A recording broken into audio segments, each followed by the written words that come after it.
So we went to Morocco. Yes.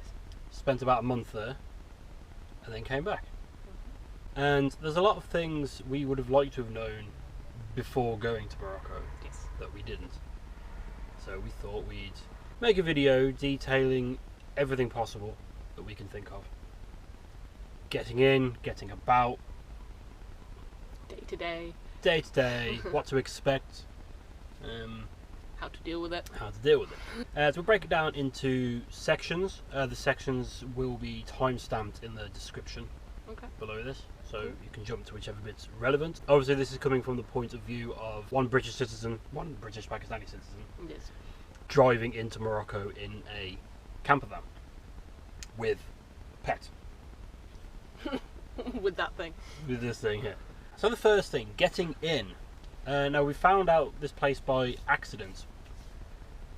We parked up just outside Gibraltar for 2 nights and woke up to find a leaflet under our window wipers for this place. So on Google it's called Agence Voyage Ticket Bateau Tanger. A huge car park which is full of camper vans. Very difficult to miss. Yeah. Full of camper vans. So we parked up and we went into this place. It's a tiny little place, and they will book you a ferry to either Tangier or to Ceuta. Yeah. The difference with the two is that Ceuta is on the African continent but is still Spain. The other is the most northern city of Morocco. So if you get the Tangier ferries, it will be more expensive. Don't know how much because you didn't inquire, and you'd have to do all the border checks before you get on the ferry, I suppose. I think so, yeah. With Ceuta it's cheaper, and you get into a Spanish town and then you have to drive through the town to the border, and then just like you would going into Russia or any other land border. So we went with that option. The price for that, it was 180 euros, which got us open return tickets, which meant we had a year to get there. Now there are 5 ferries that leave from Algeciras to Ceuta per day. He gave us tickets with those times on. It's just arrive at the port an hour before departure time. We can go whenever we want, we can come back whenever we want within a 12-month period for 180 euros. Yeah, which is not bad. Which is not bad. You also get a bottle of wine and a packet of biscuits, which is something. They do also exchange euros to dirhams. Yeah. We changed 100 euros and they gave us 1,020 Yes. dirham, which is about right. Yeah. It's not the best rate, but it's not bad. No, but a 10 dirham is about a euro, or 12 dirham is about £1. Yeah. You get on the ferry as you would anywhere else. You just need your ticket and some form of ID. Being foreign, you need your passport. And you're across, and then as soon as you leave, once you're in Ceuta, as soon as you leave the port, there are signs to the border, which they call the frontier. Yeah. Now, from what we've heard since getting back, we got very lucky with crossing times. Yeah. Apparently the queues in Ceuta can be huge. We've heard of people having to wait upwards of 7 hours, between 7 and 11 hours, Yeah. just to get to the border. We got no, it wasn't the first ferry, was it? It was the second ferry we got of the day. Yeah. And it only took us 2 hours to cross, but you have to drive through what is clearly the queuing area. And so you have to go up a hill, down through a giant car park, which is all manned. People, they know where you want to go, they will point you where you need to go. And you get given a ticket with a time on it and your registration number. Yep. You get that, you then carry on to the border. Another guy will stop you and ask for that ticket. We assume that's just to make sure you're in the queue. And You haven't skipped the then queue. you haven't jumped the queue. There's a passport check. There's lots of them. There's a passport check at that point. Yes. And then you're into the no man's land bit. And that's when you start to notice a very Moroccan thing. These people hanging around trying to help you, tell you to inch forward. They were try to tell you what to do to get through the border. Now, they probably were telling you correct stuff, but they didn't speak English and they probably want money for it. So when we got to the Moroccan passport control, we checked our passports. I think he stamped them. Yeah. And then we just asked him. We said, "Look, what do we do? Where do we go?" And that's when it turns out the registered owner of the vehicle needs to get out of the vehicle and go to another booth, where there will be people queuing up. Yep. If you're not sure, ask the guy. He'll tell you. He told us. Yeah, where to go. they're plenty nice. So we went, and so I was still driving the van, just keeping it moving in the queue. Because at this point, vehicles are searched. Cars will be searched in the queue. Vans and bigger vehicles will be moved to the side to be searched. When you get to that booth, you need to give them your V5 in the UK, but your vehicle registration document and your passport. And if you're not the owner of the vehicle, you have to have a power of attorney from the vehicle owner. Yes. To say that this is my vehicle, this person is allowed to use it, blah blah blah, I give them permission. Now at this point, that chap will enter your details into a database. They will print out a piece of paper that looks like this, without the stamps or the writings or anything on it. This piece of paper you have to have on you when leaving the country, and you can be asked for it by police At any time. at any time. You also need it to buy insurance when you get to Morocco. So it is very important. It's tiny, don't lose it. Yes. The other thing is that this piece of paper, you need to hold on to it for a year after you leave Morocco. Guard it with your life. Yes, do not use that. Yeah. And then you got back in the car. Yes, In the and van. then we went over to the vehicle checks, the customs checks. Yes, then we had to be searched. Yeah. Which is just like anywhere else. They figure out what language you speak. Yeah. And then they search the van. They have sniffer dogs. They ask you whether you have any guns or any drones. Those are the two things they ask you. You say no, and then they come and have a look. He didn't really have much of a look. No. Now whenever we know we're going to do a proper border crossing, we will pack everything away, so we can get into all the cupboards easily. They didn't really want to look. We tell them we have a cat, and they're just like, okay, fair enough. That's why there's food. That's why there's meaty food on the floor. Yeah. They also didn't want to know about Dargo's pet passport, did they? No. They didn't care. We always give them the pet passport. They always give it back. Then you have another passport check. I think they want to check you've got the slip And the stamps. and the stamps in your passport. And then you're out. You're in Morocco. You're immediately met with a roundabout. You can either go straight on, which is the main road, to take you through a few seaside towns. Eventually, the big city is Catavan. Yeah. I think that's how it's pronounced. Or you can go right, where the road is at about that sort of angle, and you go up and over the mountains, and you will eventually get to Tangier, with some brilliant views of Gibraltar and Spain, and just the mountains. So you're in. That really made us feel like you're in Africa. Yeah. So we recommend going that way. So now you're in the country. You may have got in late at night. You may want somewhere to sleep. Coming in by ferry, you're going to have to do a bit of driving, because from what we've learned, wild camping isn't forbidden as a rule. From what we've spoken to people and things we've read online, wild camping on the coasts, that's any coast, they will move you. They don't have a go at you, anything like that. We got a knock on the window. He's very polite, just like, it's not safe, it's forbidden to stop here. Inland, wild camping generally seems to be, as long as you're not in the way, it's okay. Yeah. Some cities, we were told to move from somewhere. Well, we were told we weren't allowed to stay overnight there, but they will tell you where you can stop overnight. Generally, wild camping, as long as you're out of the way And not on the coast. and not on the coast, you're fine. We stopped in a couple of places wild camping for more than one night, and with locals, like shepherds walking around, they'll wave at you, just wave back. People, they're very friendly people, generally speaking. As long as you're out of the way, not blocking anybody's roads or any footpaths or anything, you're fine. So wild camping, it's fine. Don't be a dick about it, and don't do it by the beach, because they'll move you. Parking in towns and cities. Morocco is actually the most secure we've felt in terms of parking. I think that's safe to say.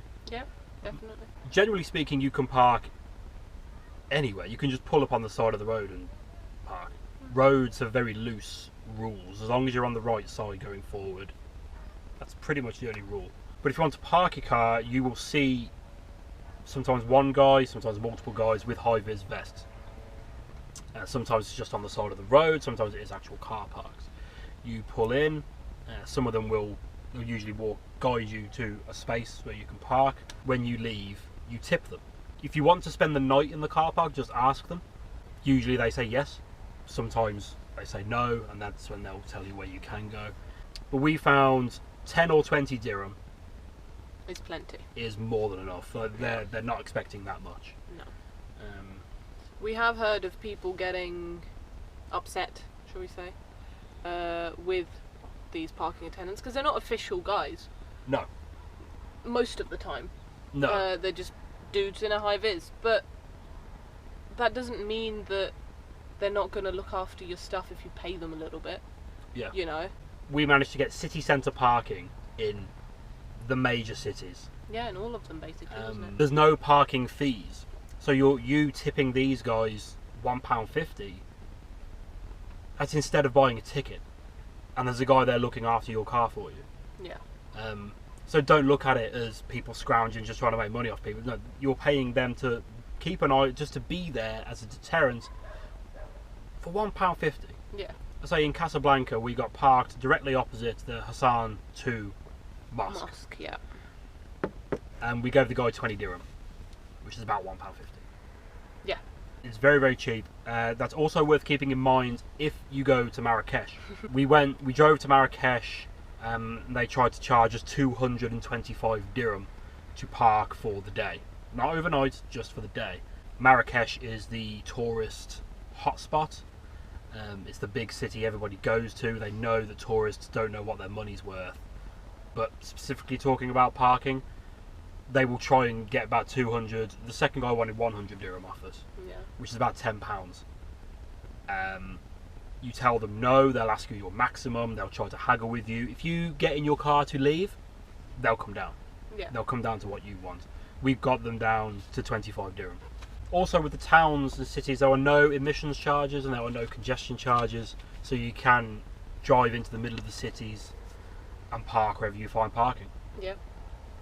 No worries, a guy will look after your van or your vehicle. It's all good. Which I suppose leads on to buying things. Everything is cash. Card is only good for withdrawing money.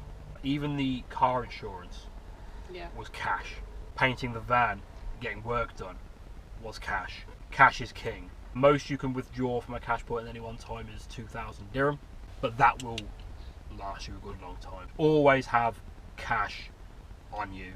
Every town, every village I imagine has somewhere a small market called a souk Yeah. where you can buy groceries, just fruit and veg.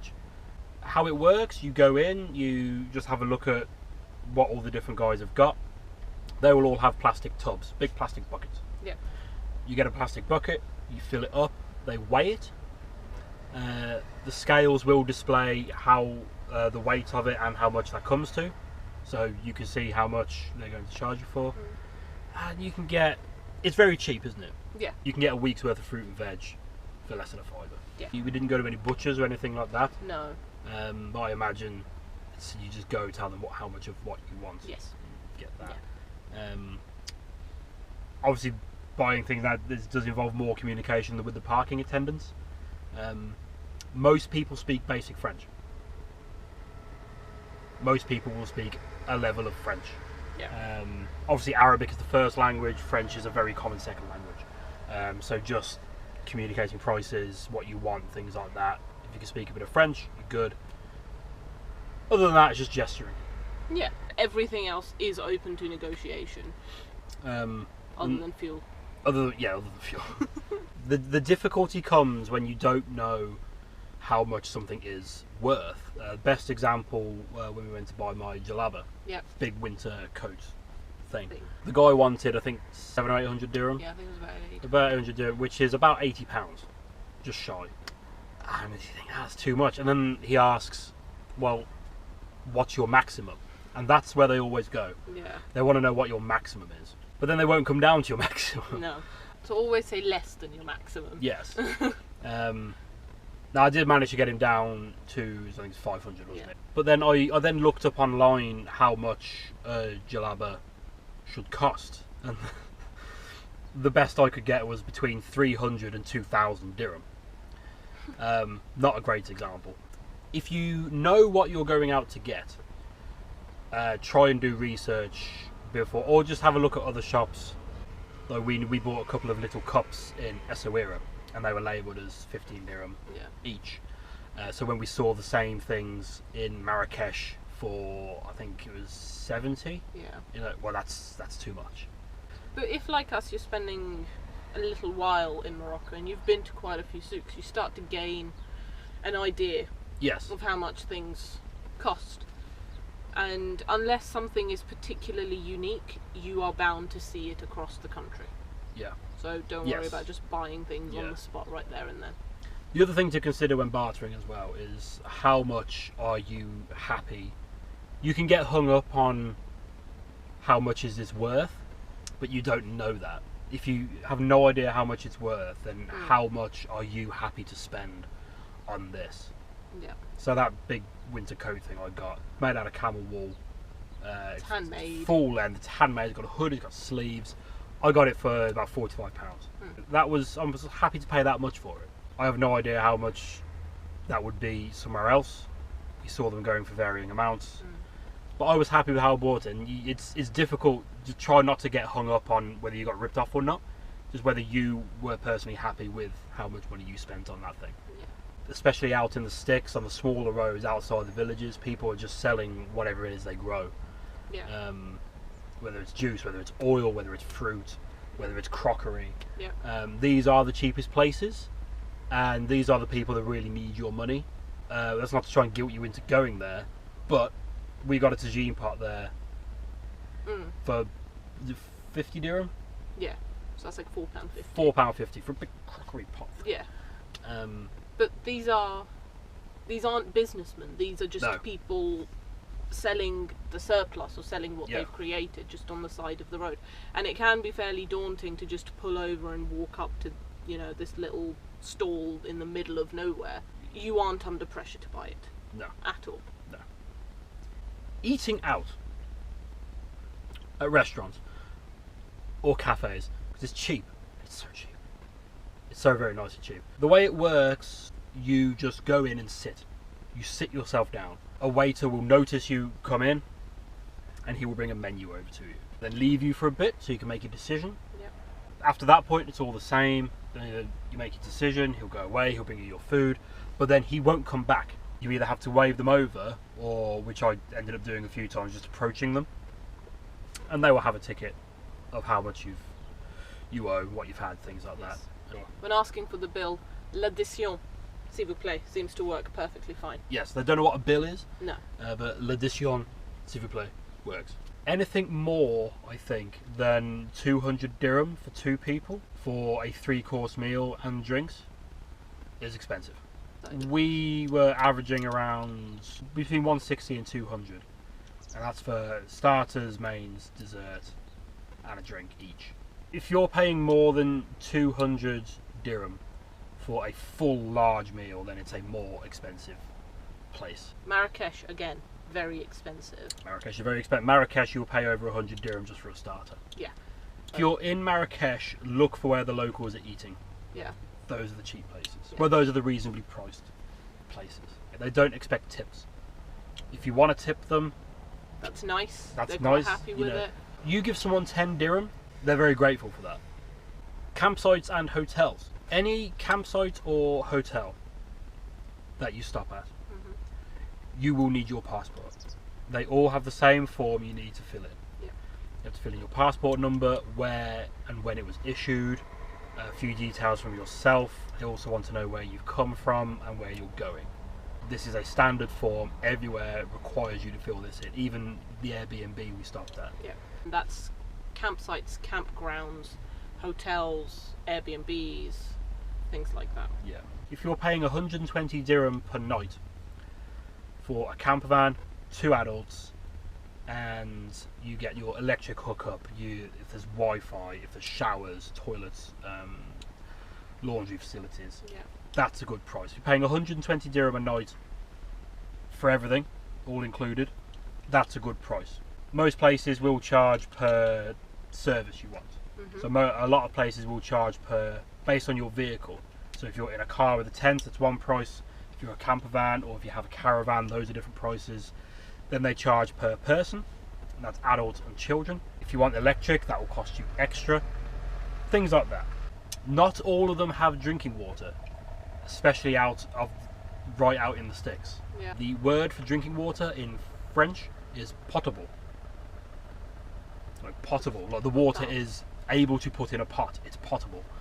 You say that and then oh yeah, they know what you mean. Just because a campsite says it has Wi-Fi does not mean it is good Wi-Fi. A couple of places is listed as having Wi-Fi. They do have Wi-Fi, but only in reception. Others where you had to be stood in a specific spot in the campsite to get it. A general rule for Morocco: everywhere has Wi-Fi. In cafes, almost every restaurants, shop, restaurant. Things like that. They don't all go on about it. So if you go into a restaurant or a cafe, you want the Wi-Fi. When the waiter, the server comes over, just say, "May I have the Wi-Fi, please?" Enough, and that goes for the whole country. It's not really reliable internet. Roads, driving. You'll experience these whether you want to or not. 4 types of road: R roads, P roads, N roads, and A roads. R roads are the little country roads that will connect villages together. They are either in excellent condition because barely anyone uses them, or they're in terrible condition and they've become damaged over time and no one can be bothered to repair them. Then you have the P roads, which are very similar to R roads, but they seem to connect the bigger roads together, as well as other small towns and villages, things like that. Then you get your N roads. They're the national roads.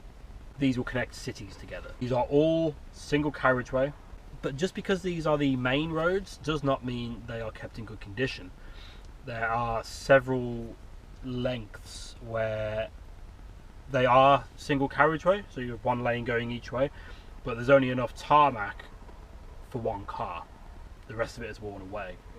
Sometimes you can't avoid the potholes. You just have to slow right down and just pray your suspension can take it today.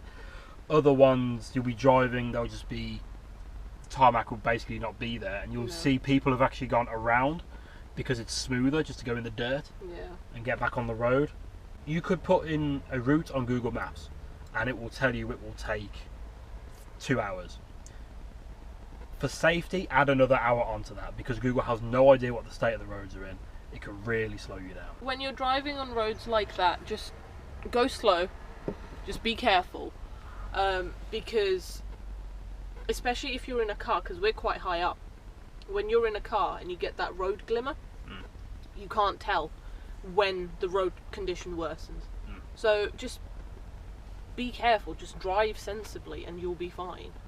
Which leads us onto A roads, which are the toll roads. Now, the toll roads don't cover the whole country. They stop once you get down to Agadir. They will take you from the north, so from Tangier and Ceuta, they will take you down to Agadir, they will take you to Marrakesh, they'll take you to Fez, and all up the Atlantic coast between Tangier and Agadir. After that, they stop. They are relatively cheap. We use 2 toll roads coming back north from the south of the country. Paid about £12. The toll roads, they are all dual carriageway. They are all in perfect condition. They all basic standard motorway, highway-esque road. It's basically a motorway. There are service stations on there where you can stop and get something to eat, get a drink, refuel. Some of them have mosques as well. They will get you where you want to go. They're also fairly scenic.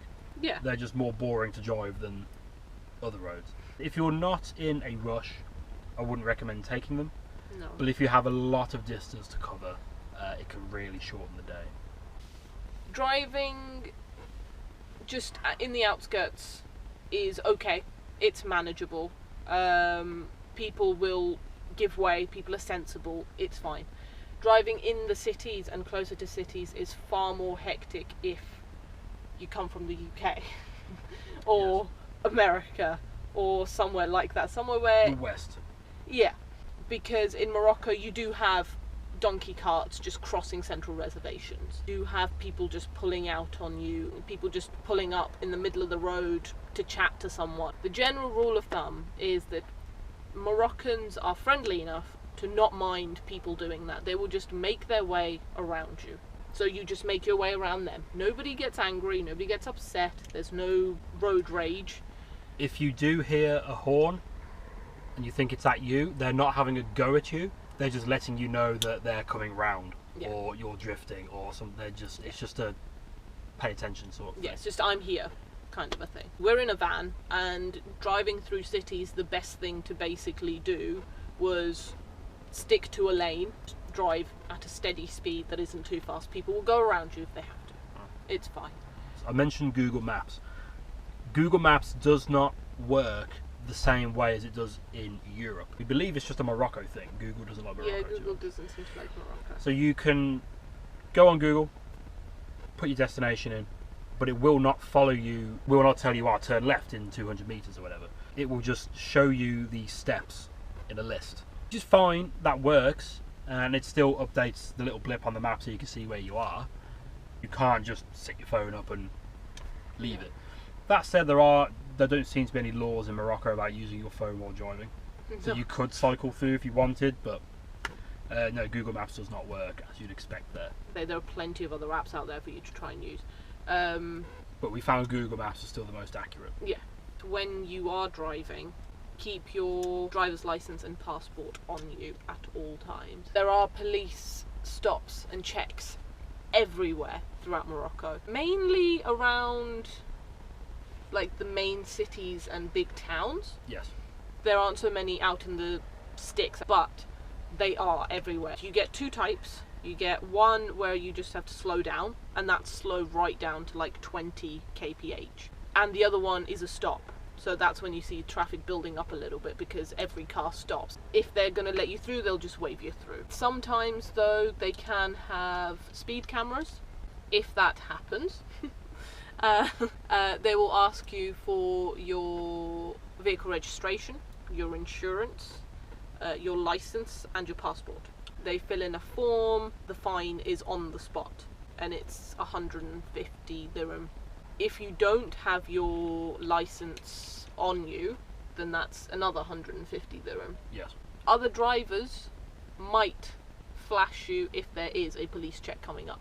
They put out staggered signs to slow you down. The first you'll see is them just a 40 sign, and then a 20 sign, and then the next sign will either say relentia, which basically means slow down, or the other one says halt, which means stop. So you slow down until they wave you through, and then you speed up, or they'll just ask you to come to a side. We did get stopped a few times. Where are you going? What are you doing? Okay, off you go. Have a good day. No one was horrible to us. No, they're all quite friendly. I did get caught speeding. The guy apologised to me. So yes, frequent police stops. There are signs to tell you there are speed cameras. There'll be a speed camera sign and it'll say for 12 kilometres, and then that's it. Yeah. The other thing was insurance. Our insurers for the van would not insure us for Morocco. We had to drive to Tangier. We found an insurance company. They did us just for the month, about £60 for the month, which isn't bad at all. But all they need off you is the little white slip you were given when you went into the country. They will need your vehicle documents and your driving licences. It's better to go to a more touristy place like Tangier. There was a woman there who spoke very good English. The bigger cities, more people will speak English, and it's better to get help for. There's a link in the description of the company we used when we got to Tangier. They were very good, they helped us out. So the other thing I will chuck in is fuel. You do not pump your own fuel. No. You do not get out of your car, Nope. pull up to the petrol station, and you tell them what you want and how much. If you want diesel and you want it full, say gasoil plein, s'il vous plaît. And then you pay in cash. They'll normally round down to the nearest dirham. But you don't get out of your car. You pull up, you wait for them to come out, they do it. You then give them the cash, off you go. Diesel is cheaper than petrol. Around 9 dirham is a good price to pay for fuel. Other things, so internet. Our mobile internet would not work because we're outside of the EU. We researched several before we went, and we found the best and most readily available is Morocco Telecom. You can actually buy SIM cards from shops. Almost every corner shop, like 90% of little shops, corner shops, will have a Morocco Telecom sign outside. Yep. We didn't actually buy our SIM card from one of those. We bought it from a Morocco Telecom shop in Tangier. Yep. You go in, you take a number, you get seen. The woman spoke very clear English. The SIM cards were 20 dirham each. And to top up, you go to any of these other little shops with a Morocco Telecom sign outside, and there's one of two ways they can do it. You either give them your phone number and tell them that you want to top up either minutes or data. Now we only wanted data. A gigabyte is 10 dirham, and then that's it. It's the guy does it, you're good to go. If places don't do that, they do it with the scratch card thing. So you scratch a card that has a code on it, you then text that code to the number on the back of the SIM card packet that you get, and then you're topped up, you're good to go. It's excellent coverage. We were covered everywhere, even in the mountains. We had pretty good coverage. If you go to a shop and, like Ben said, you give the guy your phone number and you say, I want this much for internet. You have to, if you want internet, you have to specify internet. Otherwise, it's just normal minutes or credit. If you're buying a scratch card, or the guy gives you a scratch card, when you are topping up, you have to put the code in from the scratch card with *3 at the end when you send it. Otherwise, again, you will top up just normal minutes, credit. If you put the *3 at the end, that's your internet. Yes. So, crossing back over the border, again, we went through Ceuta. It took us about an hour longer to get back into Spain than it did to get from Spain into Morocco. The reason being there were just traffic jams, a traffic queue to cross the border. So it's a 2-lane road that they split into 4 rows of traffic. The guard will come and he will point at the front car from each row. They then have to go around the roundabout into 2 lanes. That then condenses into 1 lane before opening back up. It's a bit of a nightmare. There are people, usually kids, begging. They will come up to your window, ask for money, ask for food. One of them then tried to get under the van. I caught him in the mirrors trying to climb under the van. Because of how the EU works, if they can get into the country, if they can get into Spain, they can claim asylum. There are stories of people having drugs hidden under their vans.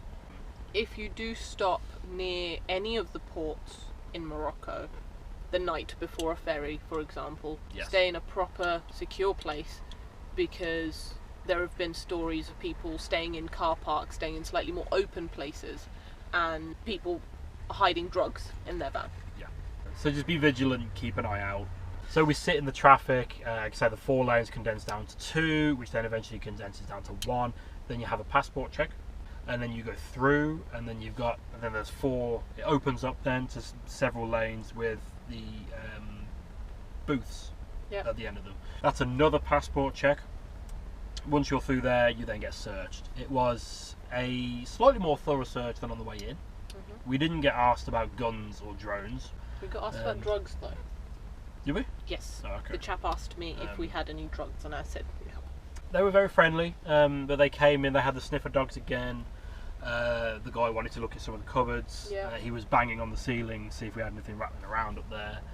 Again, they didn't want to see the cat's documents. No. We always give them the cat passport. They either go, what the hell is that, or they just throw it back at you.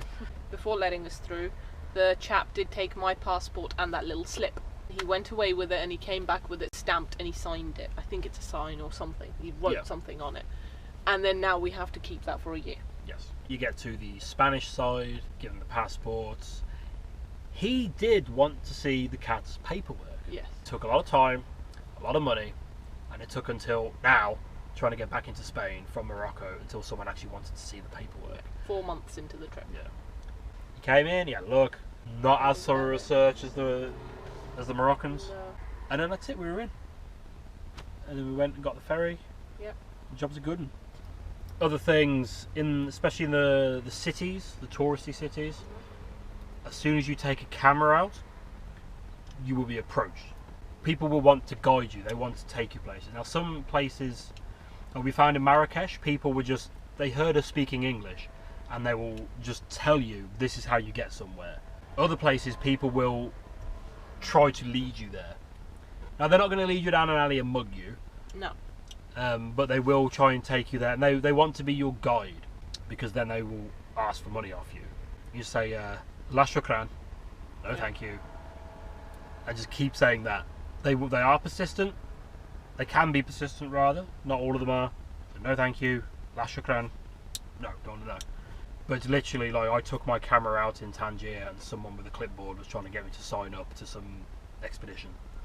Especially in the main square in Marrakesh. Again, Marrakesh, the tourist hotspot, there are snake charmers, there are people, guys with monkeys, there are performers, all that. If you angle a camera anywhere near, they will come at you, start demanding money off you. We didn't feel unsafe. No. It's just annoying. So no, please go away. Like, no, we're here doing our own thing. Just be polite. And friendly. Be polite, but stay. Yeah. Yes. No, thank you. I'd like to leave now. Thank you very much. Have a good day. There are cats everywhere. Yes, if you like cats, you'll love Morocco. They keep cats around because they kill vermin. They're kind of pets, but almost communal pets. Same with dogs as well. So yeah, same with dogs. You'll go to restaurants and things like that, and you will have cats around you. But no, generally, everybody's very friendly. People do just want to help you out. Yeah. Do not get mechanical work done in Morocco. At least, if you have to get mechanical work done, go to a dealership. They are all very happy to have a go at doing mechanical work for you. They do not all of them really know what they're doing. We took it to this Renault dealer in Spain when we got back. He thought we had a ball bearing missing, which, long story short, would have meant a new gearbox. Turns out there was a bearing missing, but they had replaced it with a piece of hose. And the colours aren't the colours we asked for on the paint job. So the full story is in the painting video, which is also it'll be on a card now, I imagine. If you go to a tourist place, the salesman will be more aggressive, not in an angry way. Just we got to Mazouga, which is the town on the dunes of the Sahara Desert, and we had people running out of their shops trying to flag us down as we drove past. There are people at junctions starting conversations with you. Yeah, they want your money. They're willing to help you out and bend over backwards for you, but they will, like, short of throwing themselves in front of the van. The touristy places will charge you more for things. They will try and get more money from you. You just have to be savvy about it, and it's fine. Hopefully, everything that we've said in this very long video will help. If you still have some questions, if we've left anything out, or if we've confused you with some bits, just ask. Just comment below. Yeah, we're more than happy. We'll try and answer it. We spent a month in that country. We'd love to have spent more time, but that's how long our insurance lasted for, and we have other places to be. Yes. If there are any questions, you think we've missed something, or something you want to add yourself, just comment below. Other than that, make sure to subscribe for the other videos of Morocco, because they'll still be coming out. There are plenty of videos coming up about Morocco. Yeah, Morocco is a wonderful place overall. Definitely be going back.